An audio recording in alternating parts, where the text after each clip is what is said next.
Go!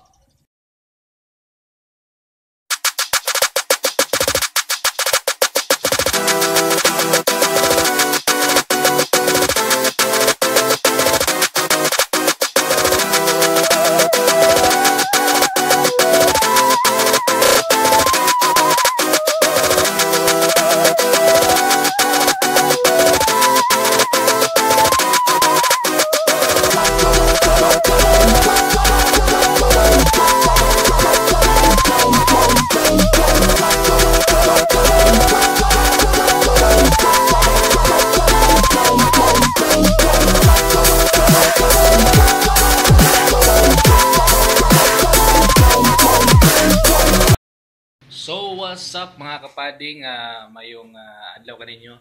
So naibutan ni atong gi-order gikan sa laing nasod. Gitawag ni siya ga Dragon Touch 4K action camera. Vision 4 na siya. So kani siya gisundan nga katong Vision 3. So ang features niya ani 16 megapixel, 170 degrees wide angle lens. Dayon up to 98 feet ang iyahang sa diving niya. Tapos siya IIS, so na siya electronic stabilization. Then Wi-Fi ready na siya. Then included ani sa sulod, sigurado ko nga muy akong giapas ani for motovlogging na siya external mic.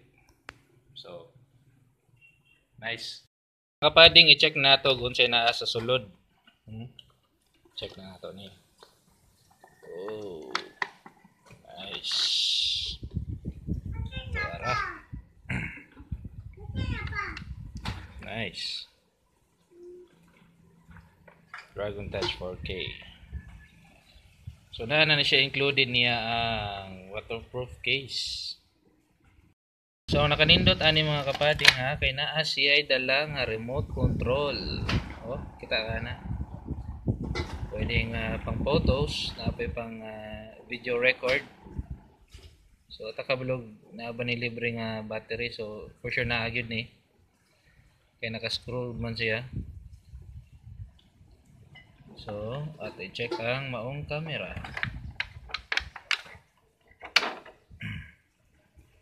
So, amo ni siya mga kapading.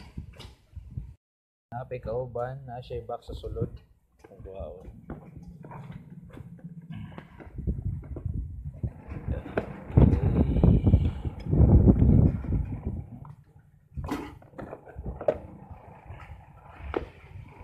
So sure ni nga na manual is sulod.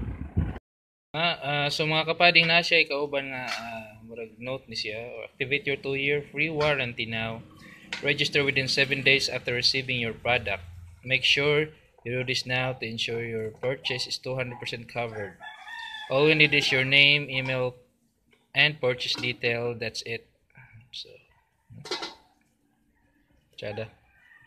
Rihan nato ni ug unsay na aning box, yung mga accessories for sure. So quick reference guide. Okay,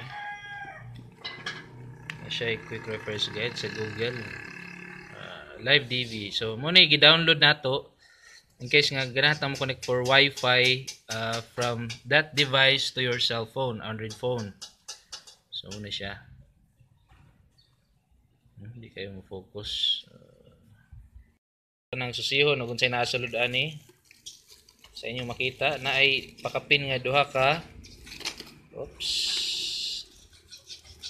battery. Kasi pakapin nga duha ka battery. 1050 milliamperes na battery, duha ka buok. Then hulog. Okay. Na siya mount. Klaseng mga mount. So ang tuyo rin ako ani is helmet, pang helmet mount. So naa naman ko naka-set up nga helmet mount mga kapading, J mount. So ito ning susiyon gid ni.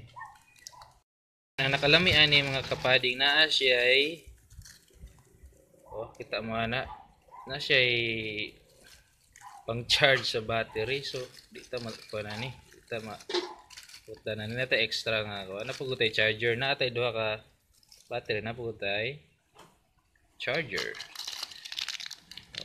Mount. So daghang mount. Handlebar mount pa ni. Muna akong giapas. Muna siya. Na siya belt mount, na apoy atong frame mount. Hindi ta mo gamit atong hindi ting ululan, hindi ta mo gamit ana. Pwede man ting ululan or pang dive. So kani usa ni sa akong giapas. Pang mount ni siya sa atong camera. So i-attach ni sa helmet.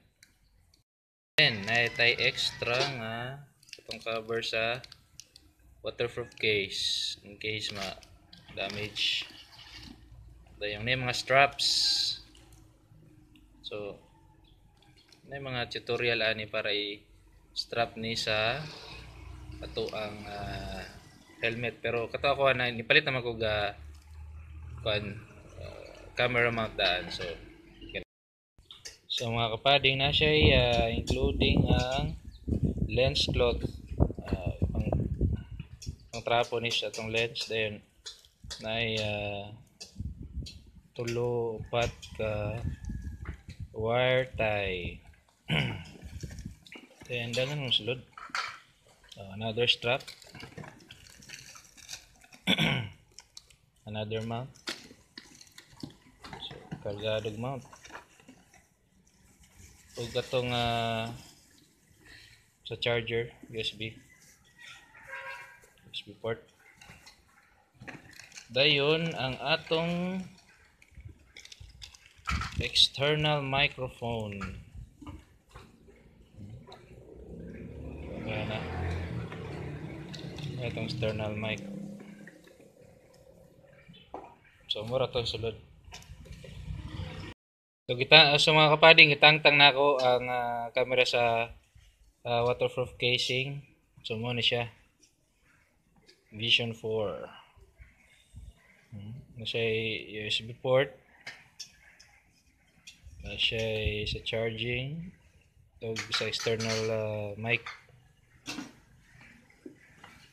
So sa tubangan mo ni siya. So testingan na ako niya ni og say ko niya tinaw ba siya? May ibang pagkatirada ni. So stay tuned.